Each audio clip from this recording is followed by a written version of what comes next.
later on by Ibinabo Dixon and Buki Femi Ajala. Right now, we have Patient Ipe Obaulo. She's the head of programs West Africa Network for Peace Building, ONEP Nigeria. To be a part of the program today, you can call us up on 07000 91791, or you can send us a text or a WhatsApp message on 070 317 56537. You can listen to us live from any part of the world at www.wfm917.com, and us on Facebook, Twitter, and Instagram at WFM917. Today we'll be discussing how do we stop Nigeria from bleeding. How do we stop Nigeria from bleeding?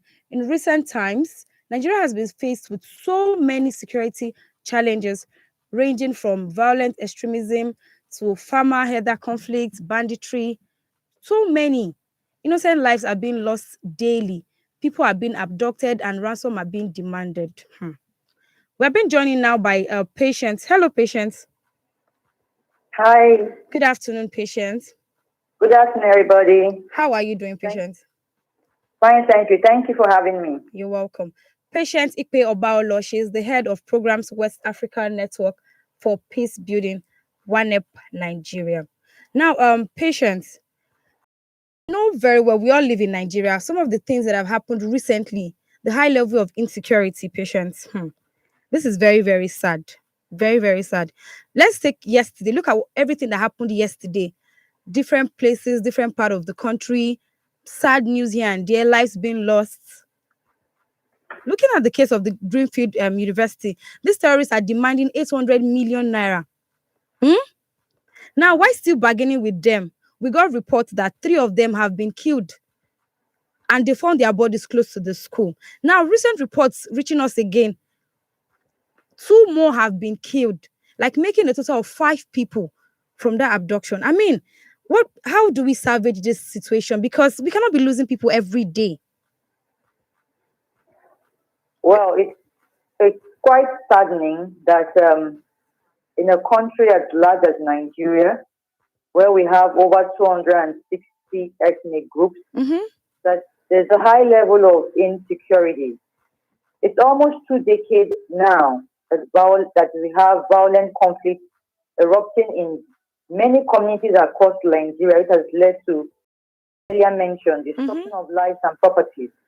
From the violent extremism in the northeast, we have militancy in Niger Delta, movements, we have it in the southeast and southwest. And of recent, we have issues of kidnapping and banditry. The roads are no longer safe. The schools are no longer safe.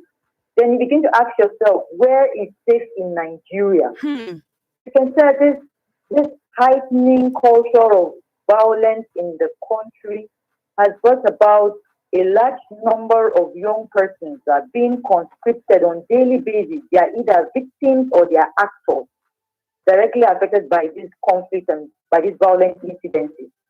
And we understand whereby the heightened culture of these violent behaviors and attitudes are exhibited by these groups and are being transferred even into our schools.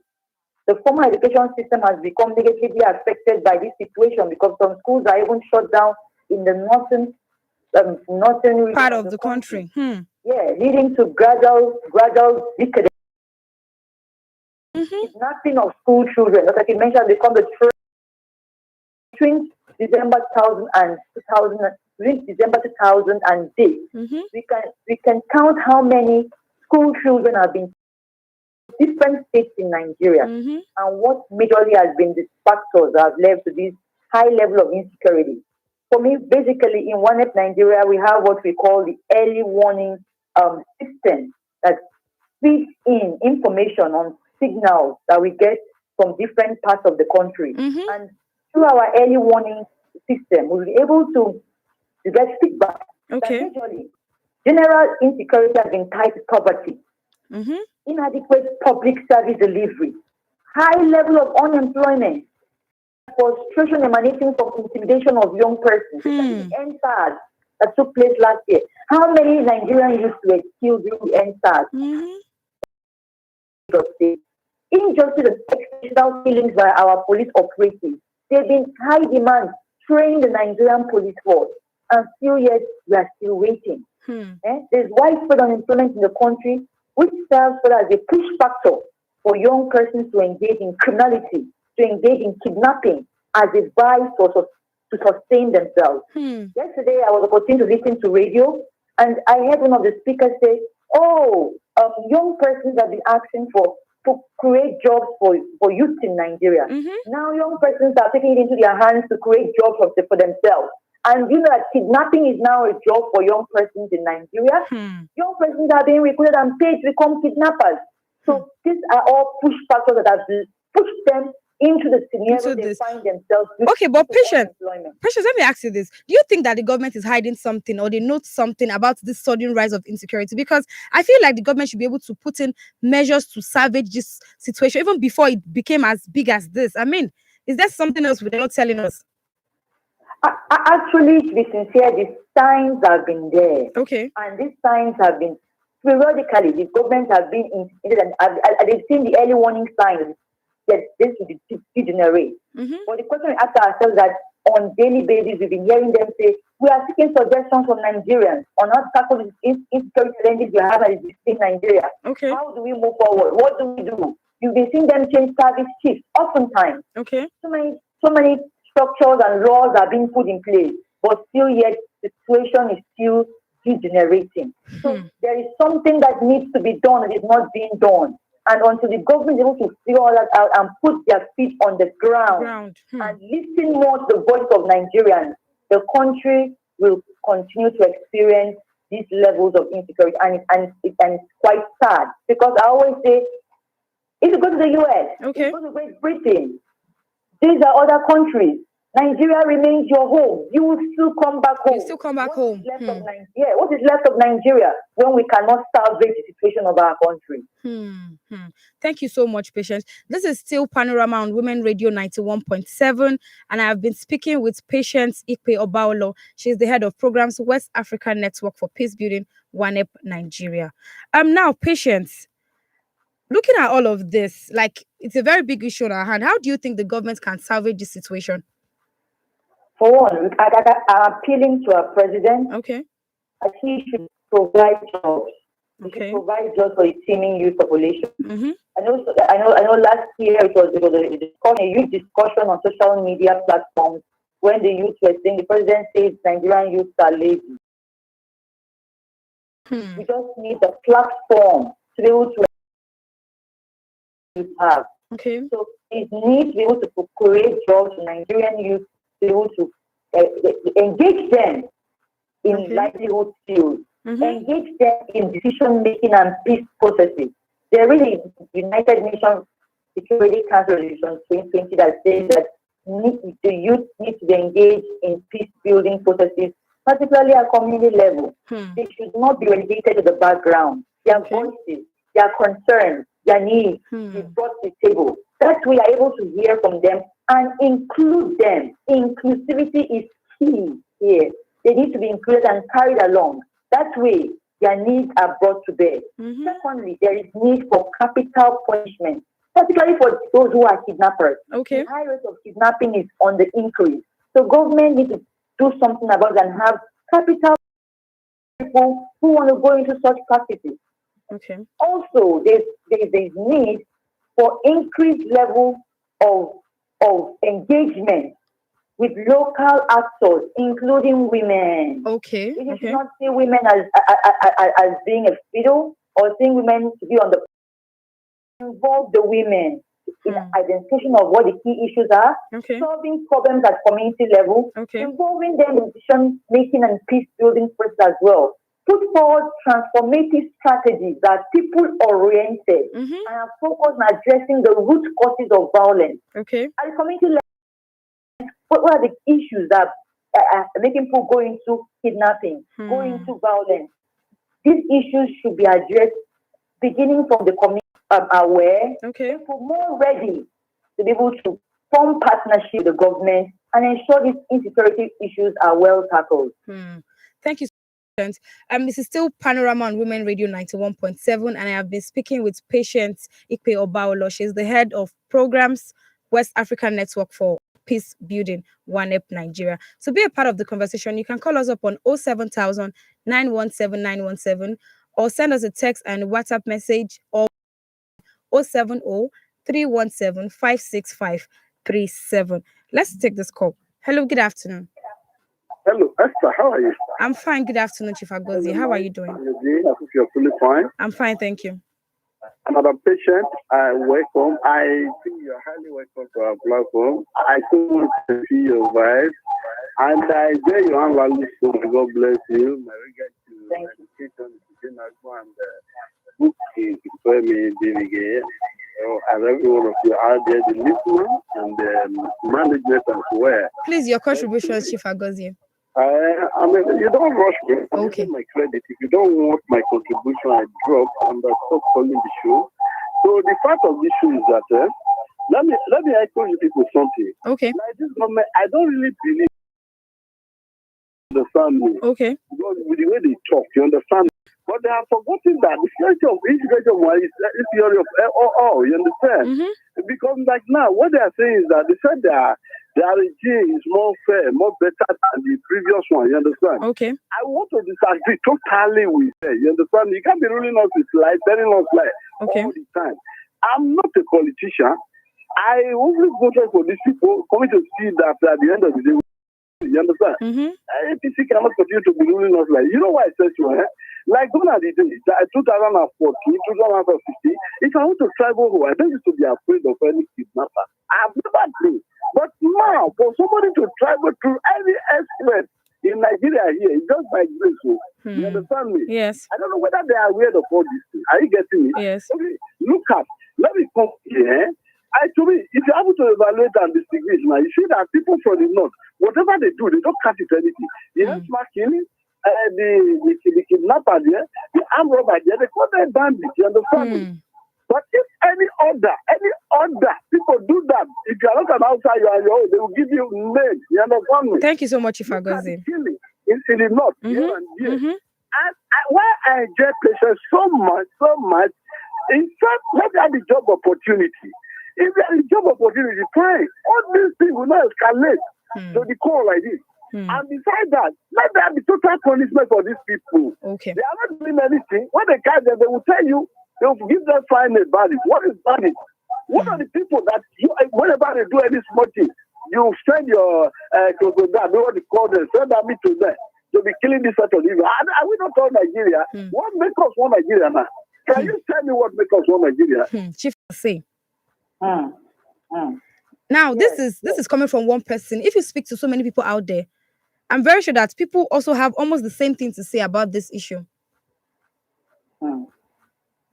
It's really, really sad that we've gotten to this part, and every day we get news like this.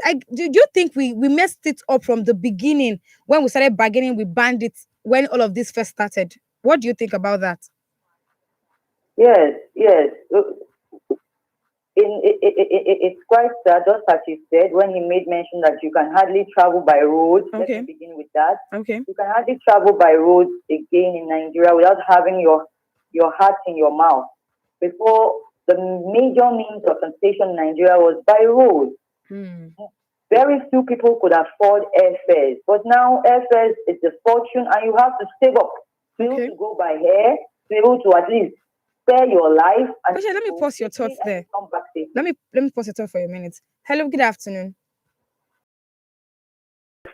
Good afternoon, Ife. Welcome to Panorama. Thank you very much. Yes. You know, sometimes when we call radio stations, Okay.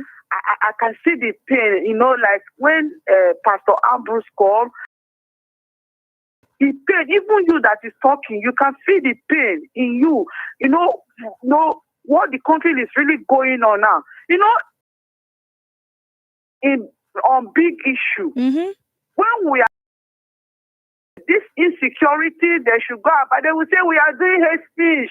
You don't talk about Nigeria like that. You don't do this like that. Now the thing has gone big. You know, this Boko Haram herdsmen, they did not stop them at the first time. Now they have grown wings, and they are flying.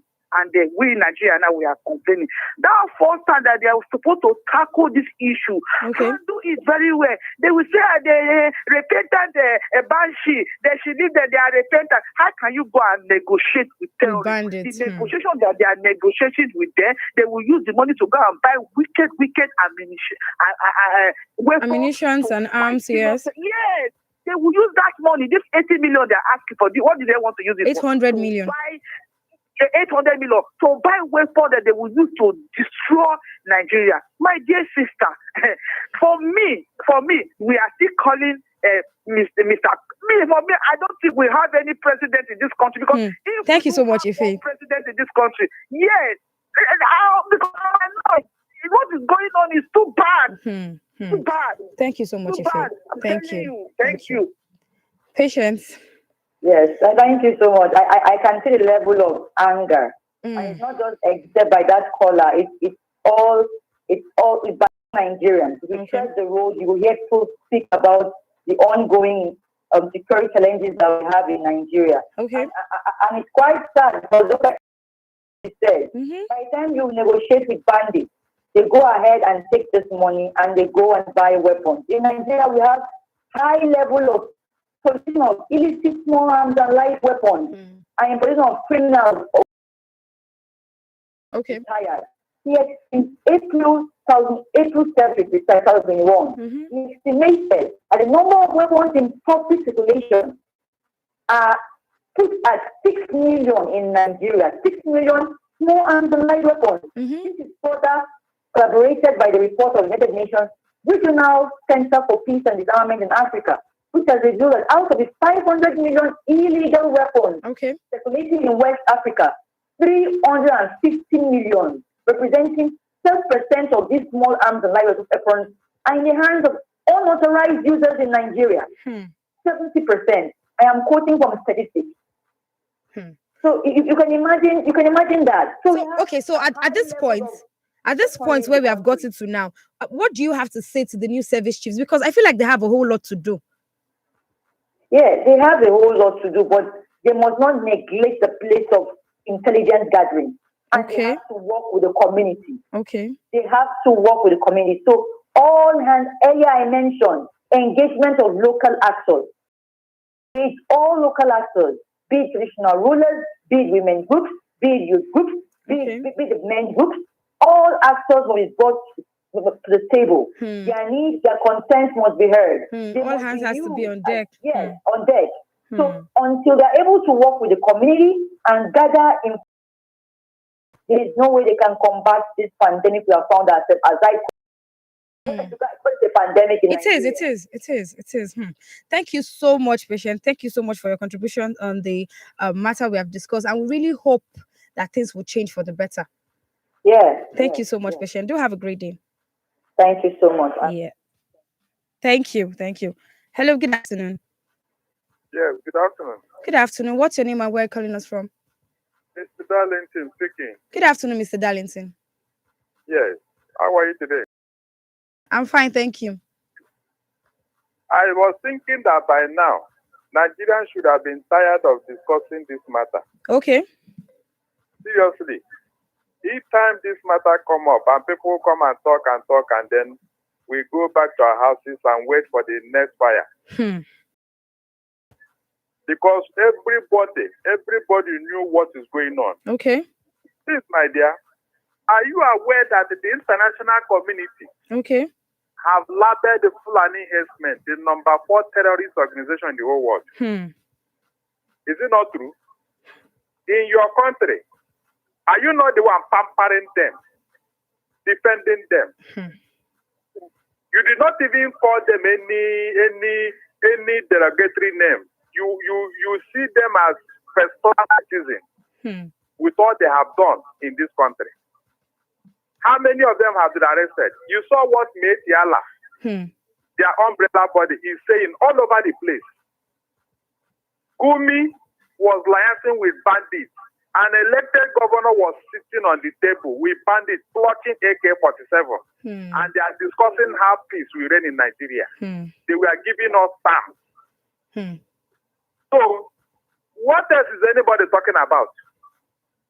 We just hope that things will change for the better. All this thing we are talking, we are just wasting time.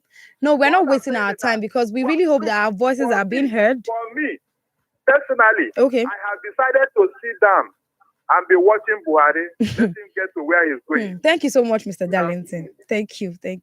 We really hope voices are being heard and things will on Women Radio 91.7. This is still Panorama. Panorama is where we have ladies from different geopolitical zones come together to discuss, dissect, and disagree on topical issues of the day.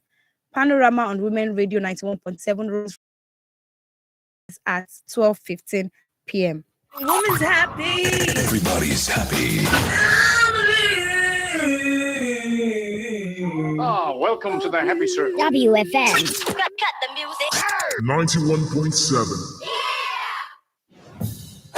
The BBC News World Service app makes listening to your favorite programs on your phone even easier.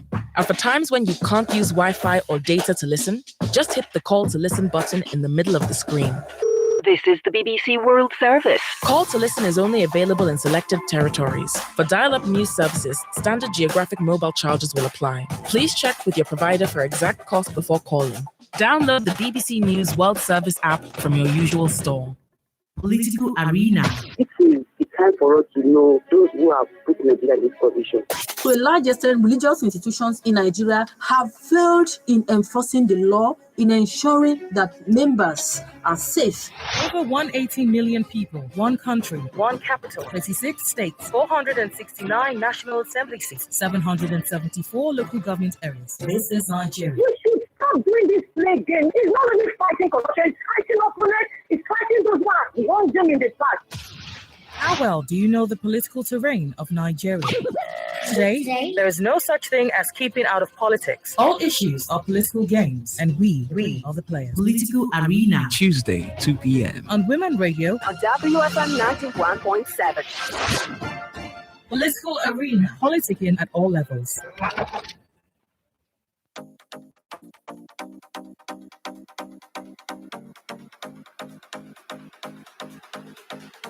Sports is taking off with a new flight on WFM with the fine voices of Macaulay and crew.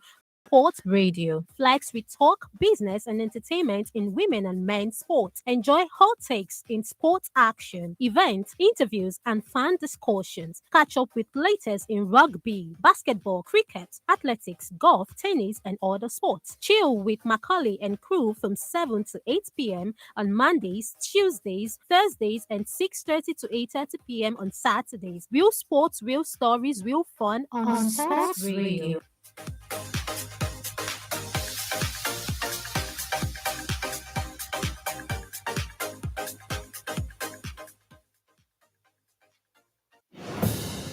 The BBC News World Service app makes listening to your favorite programs on your phone even easier. And for times when you can't use Wi-Fi or data to listen, just hit the Call to Listen button in the middle of the screen.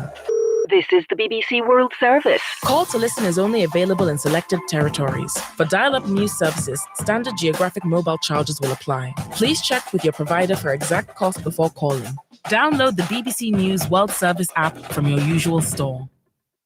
We are Nigeria's only radio station for women, and their families.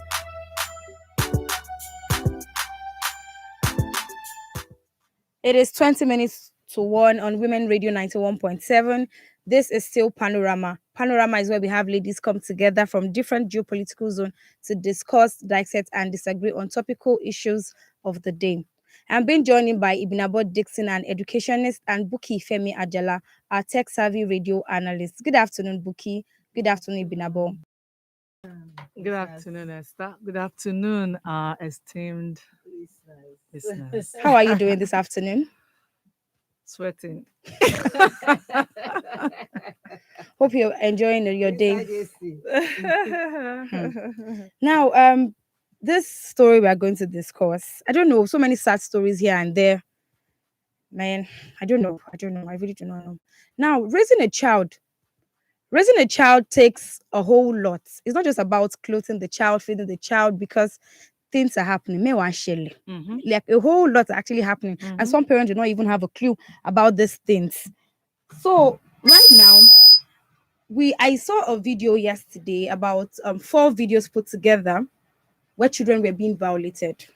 Now, I cringe at the sight of these videos because they were really, really disturbing. Parents have so much to do in raising their children. I'm not saying parents are not trying, but really needs to do a whole lot more in monitoring and ensuring that children are safe wherever they are. Even about you saw those videos. How do you feel as a mother seeing those videos? For a moment, I felt lost. It was like, no, am I really saying, I was not sure of what I was saying at a point. It was like, no, am I seeing this for real, or my mind was playing a funny game? You understand, that kind of a thing? Because for me, I've seen a lot of things, but I had never seen such. That was my first time. It was horrifying. I was devastated. I was scared. It's like everything was almost like crumbling. Because you see, I mean, let's look at the one of the little girls. My worry is this. I know that at different times, I've had to go into a very soft argument with some parents. You see, it's not part of showing off that you have money when you give your children some devices to use. Yes. You see, these things, just like alcohol intake, they will tell you if you're less than 18, you can't take Don't it. take it. Even for me, 18 gone self is too It's small. still, But then because of it's the age of consent and everything, so that's why it is like that. Yes, it's a kind of a benchmark age for you to have opportunity like an adult. However, these children are under 10 years old and they had access to telephone and they recorded themselves nude. For me, people have seen a lot of, for that video, That particular video, that was, to me, was unprecedented. I'd never seen such, and I'm not getting over it. It's like I can't get over it. Each time I just remember it, it's that like video, I just pause. Whatever I'm doing, I just stop it. And I tell myself, you see, sometimes, it's not easy. Let's be honest with ourselves. It's not easy for a parent. You are working and you have children. Yes, you can't be with the children all the time. You have to either choose to stay at home and go hungry or go to work. Which is not possible. So what do we do? What do we do? What do we do is a question. So your life is peculiar as a parent. So what can you do? Because the solution you can give A may not work for B. B, yes. So as a parent, you know the nature of your job. And then again, you have little children. Who are the people staying with your children? Who do you leave them with? That also matters. Then when you now come back from work or from your business or wherever you're coming back from to the house, how do you approach your home? Or how much time do you even spend with them? How do you approach your children? Then how much attention do you give? How much time do you give? Then again, what are the questions you ask? You see, there are some questions that you don't have the kind of questions that people would preempt.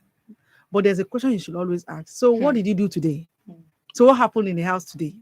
And you don't ask with a frown, frowning, all frowning, stress and written all over you, looking so hard. Back home from work. Ask playfully.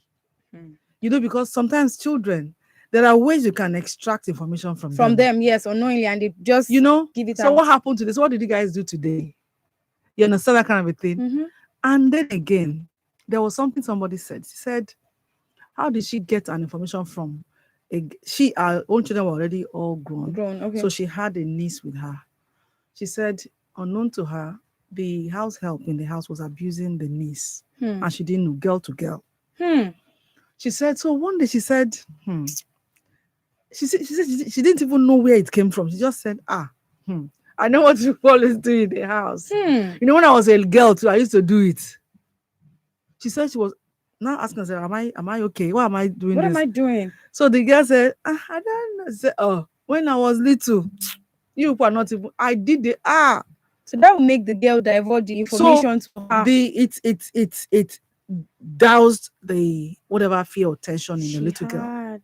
So she was now gradually coming out. That was when she got to know that the girl would bring in a guy into the house. Yes. And then she would make the little girl to participate. The guy was the guy wouldn't touch the girl. Okay. But they made her do things around them on their bodies. Man. Do you understand? No. So This you know, is she really, really said sad. she said when it was like, should she faint? It's like there's a way you can press the faint button and faint. She will have done so. That she would want to faint, then come back and then say, okay, tell me all over again. So you can imagine, it's a whole lot. It's a whole lot. Parenting actually takes a whole lot. It's a whole lot. It It's does. a whole lot. It It's does. a whole lot. We need to open our eyes. We need to pray.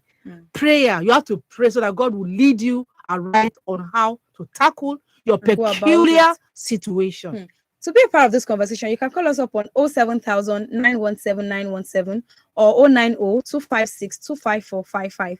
You can also send us a text or a WhatsApp message on 070 317 56537. Now, Buki, I'm coming to you.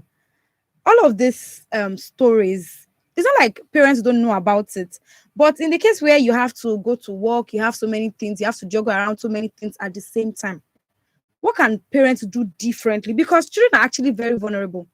They grow on what you feed them with, what they see. I'm very sure, like that particular video of the girl, it's possible someone has been doing it around her for a very long time. She feels like, oh, I should try this too, and it just leaked.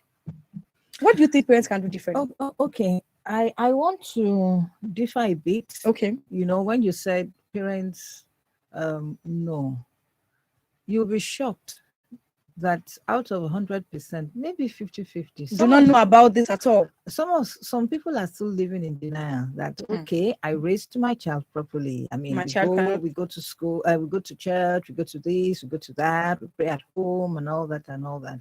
But the truth about it is that go outside, they'll meet people too. Exactly. Said prayers. You might say, what are they saying? But that's the truth. Because you need prayers at this time, this 21st century. There is evil everywhere. And I'm holding on to the fact that these children are God's, children. You are trustees of them. So when you pray to say, God, I need wisdom, God will certainly give you the wisdom. But to add to what Ibn Abu has said, one of the things that I also know we can also do is sit with them. Don't say they are young. Okay. They are not young anymore. Once they can communicate and they can understand their parts, begin to engage them. Talking about telling children about their parts. There was this particular boy who was being abused by a neighbor of his. He could not tell his mom because his mom always calls his genitals chada.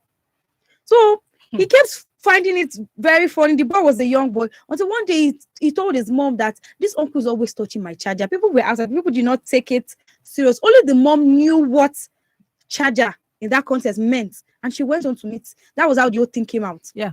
So you say, let them know this is public. This is private. Private means nobody goes there. If anybody touches you there, tell mommy or tell daddy. You understand? And when they say it, you understand, take action, protect your child. So I believe that one of the things, in addition to what Ibn Abu has said, is, hey, engage them. When they are very young, let them know. You understand? And then secondly, I believe it's time we begin to look at our curriculum as well. I don't know what they do in social studies, social studies, or whatever it is. Yeah. But I think they need to look at it because this is something that is slapping us. Child abuse, drug abuse, it's everywhere. Trafficking, So they need to begin to engage the students from primary school that this is where the world is going. Just like as they teach technology now, they need to let them know this is where the world is going. You understand? Well, you can protect yourself. So when things are happening like this and your mom or your dad is not there, this is the helpline to call. You understand? And I hope the helpline will work. Because if you look at that video, I tried to find out from the boys.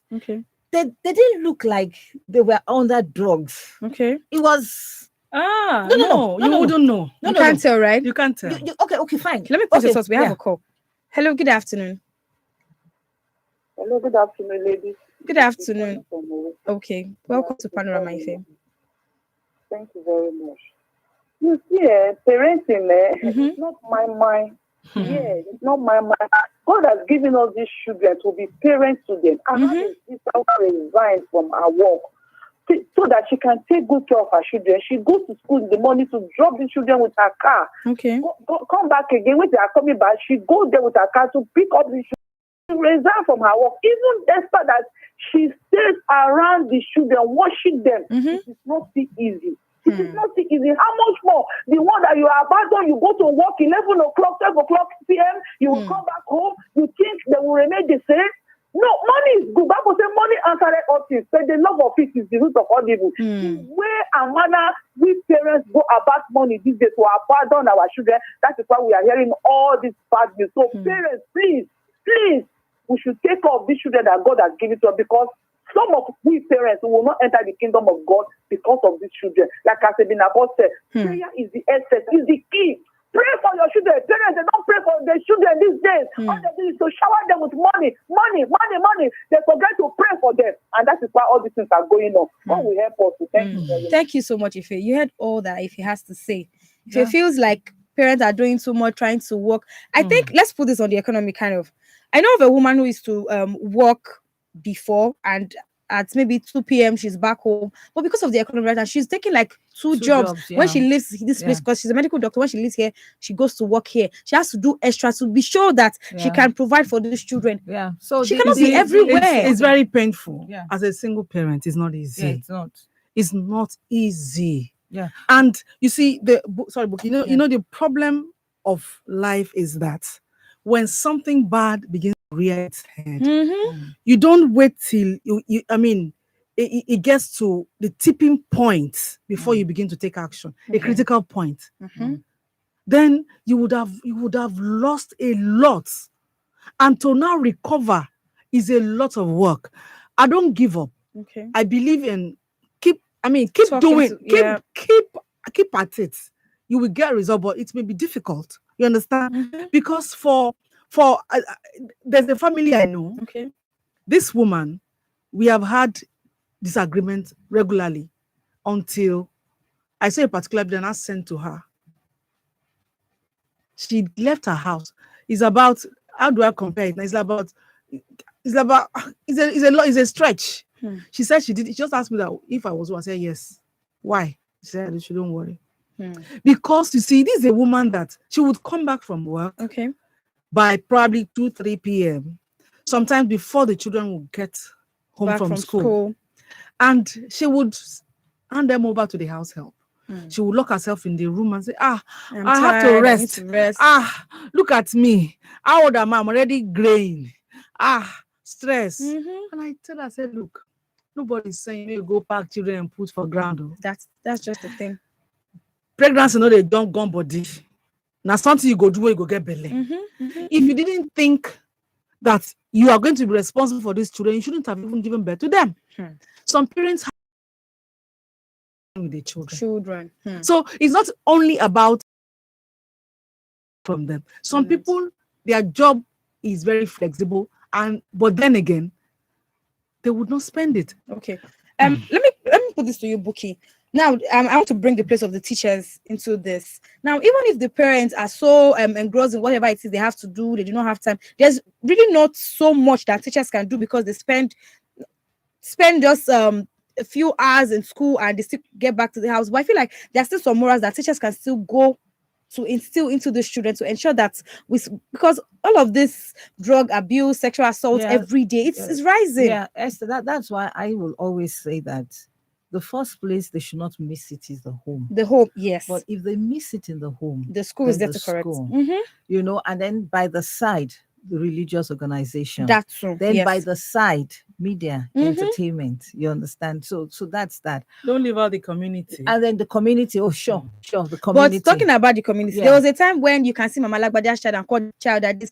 But in this time that we live in, now people are minding their businesses. Yeah, it's because quite a lot of things have happened. But the truth about it is that if you still stand for values and you see something wrong, you definitely speak against it. You will speak against it. So what we're saying now is that what is the way forward? Okay. We've listed things you can do, but I will still say that as a parent, you are a trustee of that child.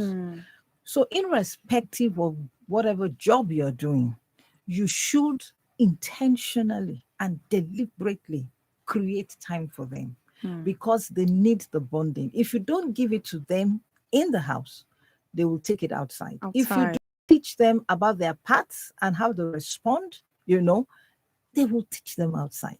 Social media will teach them. You understand? And now that everybody has a smartphone, everybody has access to everybody the internet. has exactly. So the internet will teach them. So why don't you teach your child and tell the child that this and this and this are things that are happening. You might see them, you might come across them, your friends might introduce it to them and blah, blah, blah.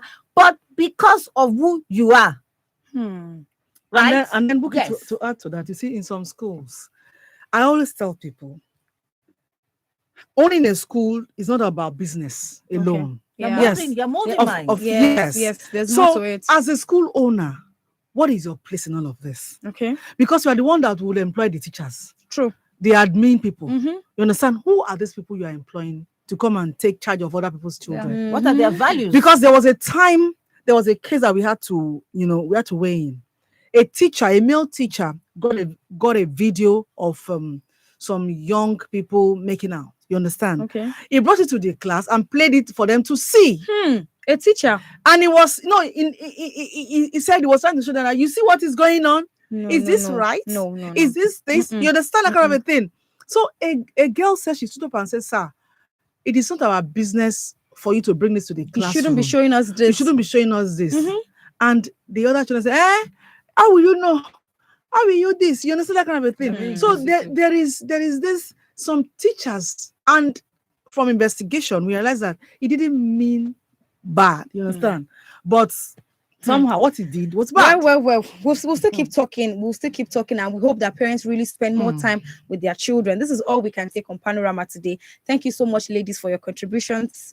Thank you. I really hope that parents listen and change for the better. And to my precious listener and caller, thank you so much for your contribution. So my production team, in person of Daniel Adaja and Taiwo Adeleye, thank you so much. Panorama is where we discuss, dissect, and disagree on topical issues of the day. Panorama on Women Radio 91.7 runs from Mondays through Fridays at 12:15 p.m.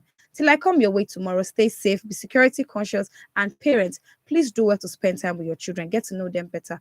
Up next is the Lunch Hour Tunes. My name is Esther Laribe. Good afternoon. This program, please call 080-9058-2769. The BBC News World Service app makes listening